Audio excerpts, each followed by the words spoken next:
Isa sa mga nahuli ay si John Austria na bukod sa paglabag sa EDSA busway policy ay wala rin itong lisensya. Paliwanag niya, Gusto ko po i-drive yung motor ko eh. Na-excite po ako.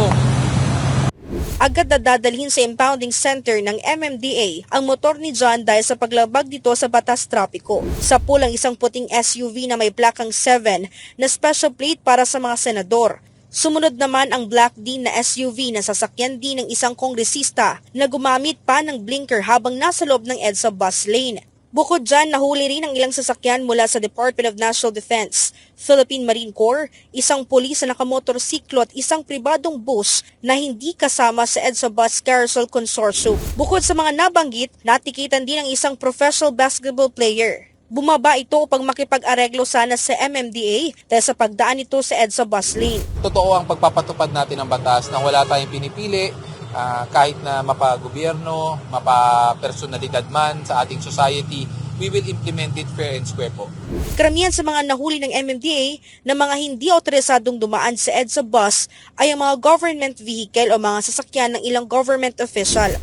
Once you go for the second violation, ano na po to? Aabot na po to ng 15,000. 15,000, then sumunod po, mas malaking violation na po hanggang sa fourth offense po na umaabot na po sa 30,000 and suspension of your driver's license.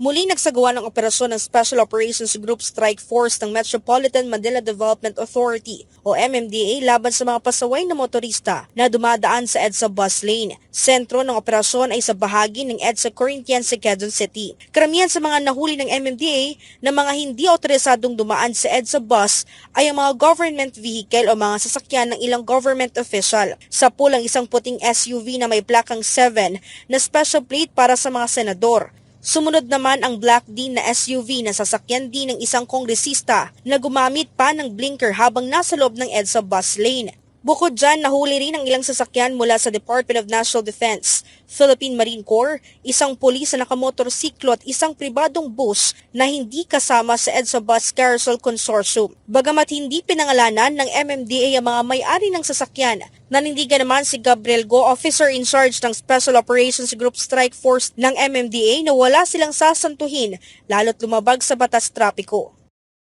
The reasons are not enough or it's not even on legal basis na mag-violate po tayo sa pinagbabawal nating bus carousel. Totoo ang pagpapatupad natin ng batas na wala tayong pinipili kahit na mapa-gobyerno, mapa-personalidad man sa ating society, we will implement it fair and square po.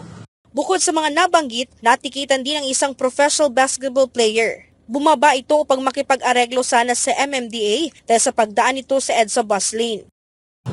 Sabi ko nga, you are trying to contest your violation but you are captured on video. So there's no point of contesting it kasi you really violated. Sinubukan naman ng SMNI News team na makuha ang kanyang panig pero bigo itong magbigay. Sa kabila nito, nilinaw naman ni Go na bukod sa mga sasakyan ng gobyerno ay mas marami pa rin sa kanilang mga nahuli ay motorsiklo. Isa sa mga nahuli ay si John Austria na bukod sa paglabag sa EDSA busway policy ay wala rin itong lisensya. Paliwanag niya, Gusto ko po i-drive yung motor ko eh.